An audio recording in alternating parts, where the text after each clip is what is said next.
La vida política y social de Argentina estuvo signada por la violencia.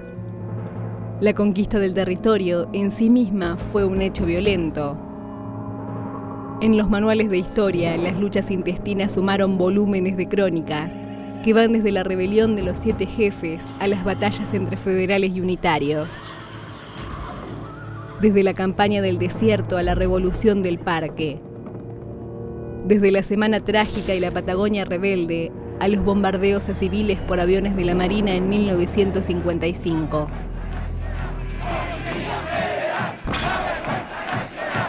Los años que siguieron estuvieron marcados por la violencia represiva, que sin embargo no logró evitar la búsqueda de nuevas formas de participación.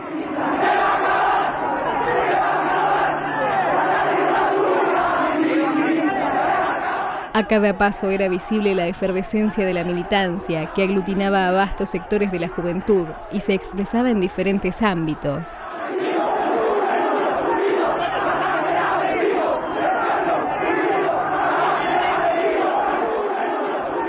En el ámbito rural, fueron surgiendo las ligas agrarias, un movimiento que congregó a pequeños productores y trabajadores rurales que pujaban por conseguir un reparto más equitativo en las condiciones de producción y comercialización.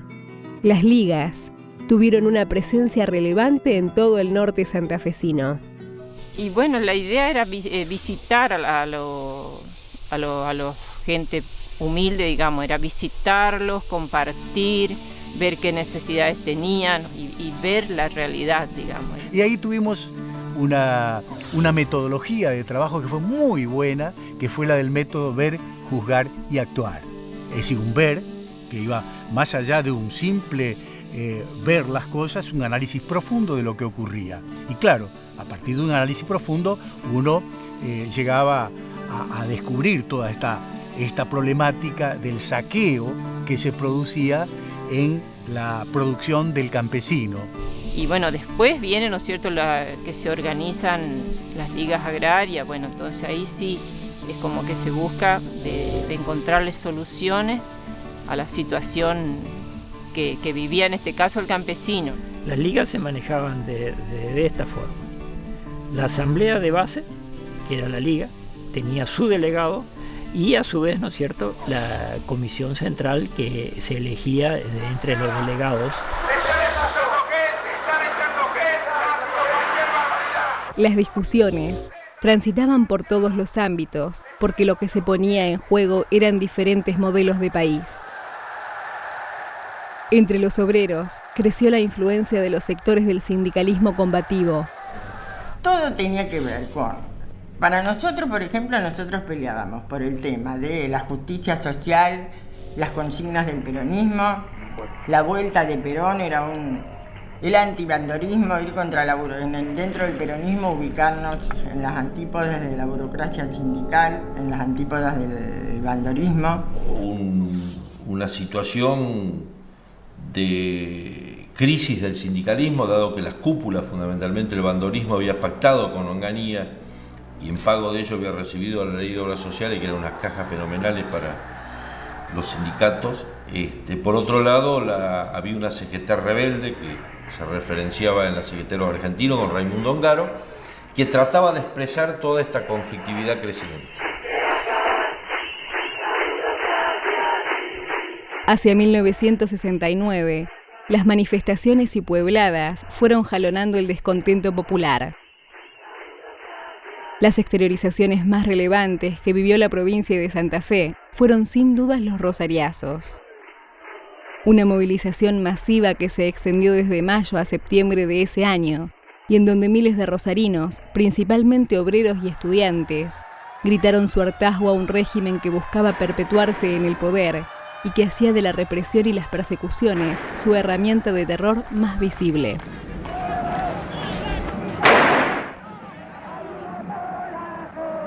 En cada aula, en cada vereda, en cada barrio, en cada calle de Santa Fe, de Rosario, de toda la provincia, la militancia era un continuo torbellino.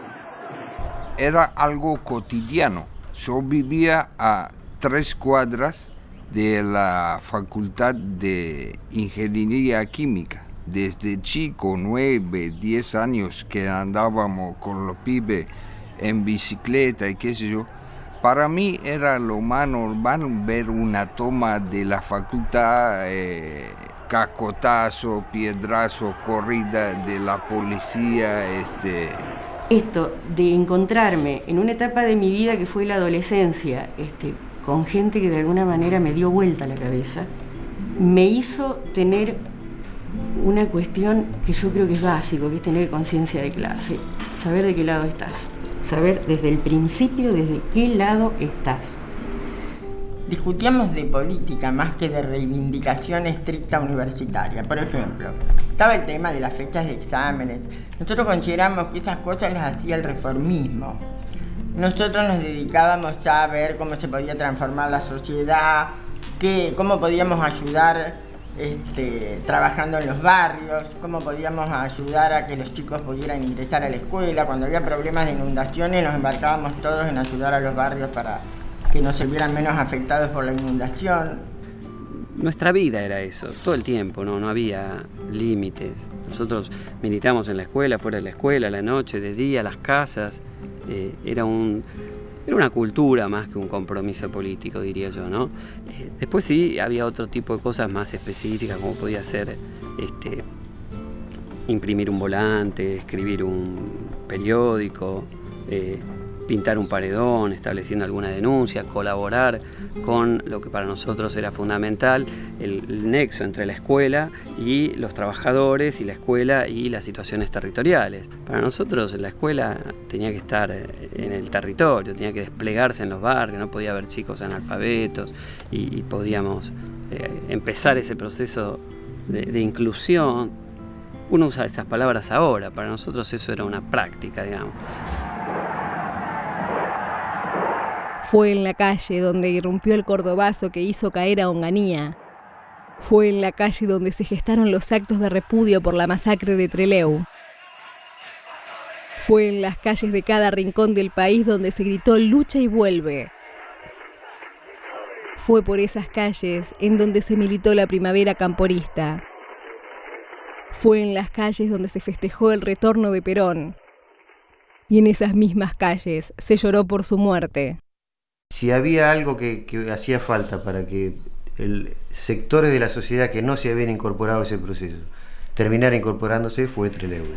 Fue una cosa un crimen tan aberrante que prácticamente toda la sociedad, salvo los sectores más ultragorilas, todos los sectores la repudiaron. Yo empecé a participar precisamente en la época de Lucha y Vuelve. Era muy pibita y empecé a conocer los barrios de la ciudad de Santa Fe.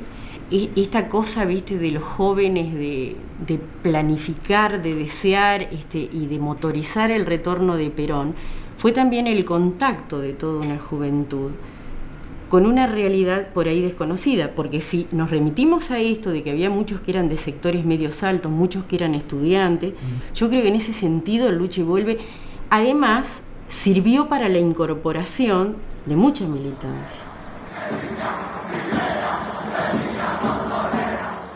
Todos los que participaban de la vida política de los 70 tenían la marca indeleble del compromiso por construir una sociedad más justa y para todos. Es que el peso de la movilización creciente y masiva de los sectores juveniles hacía pensar que el cielo se tomaba por asalto. Se visualizaba el mundo como una materia posible de ser cambiada y que nosotros como jóvenes teníamos la posibilidad de hacerlo. Yo creo que lo que nos marcó a nosotros no fue tanto cómo éramos, sino cuántos éramos. O sea, lo masivo que fue generacionalmente todo esto que yo describo. El concepto de militante era absolutamente inverso del de ahora, digamos. O sea, a nadie se le cruzaba ni por las tapas sacar algún beneficio. O sea, todo lo que se hacía en función de un ideal. No había que recibir un choripán para ir a una marcha. No. Todo hasta poniendo del bolsillo de uno, ¿no? Y en realidad lo que sí debo decir que en aquella época el anormal era el que no se comprometía. Creo que nosotros, más allá de todo lo que le pasó a mi generación, en ese aspecto fuimos una generación privilegiada. Y bueno, el arribo de Perón al gobierno y de Cámpora, y de haber podido, digamos, introducir algunas transformaciones y vivir un clima de libertad, fue un delirio, digamos. Que además uno lo vivía como una cosa mucho más larga. Yo lo pienso hoy, fue un periodo muy cortito, pero que políticamente fue tan profundo y que nos marcó de una manera tan fuerte. Fue extraordinario, realmente es como una especie de... No sé, como la mejor época, el mejor recuerdo, la mejor época de mi vida, digamos. Fue como un sueño haber vivido eso. Ya sea desde los grupos del peronismo revolucionario y el marxismo hasta los sectores del cristianismo de base, o desde las unidades básicas y los comités hasta los locales de las vecinales y las cooperadoras. En todos ellos, la idea de construir un país inclusivo era un objetivo común. Cuando yo digo nosotros, a veces calculo que alguien se ha de preguntar de quién habla. Y yo en realidad no hablo ni de los peronistas ni de los montoneros, porque cuando digo nosotros pienso en el PRT, pienso en los compañeros socialistas, pienso en una generación que con muchas diferencias políticas, digamos, estábamos todos como lanzados a construir algo nuevo. Llegar a obtener el poder, a mejorar, ocupar un espacio en la política era algo posible.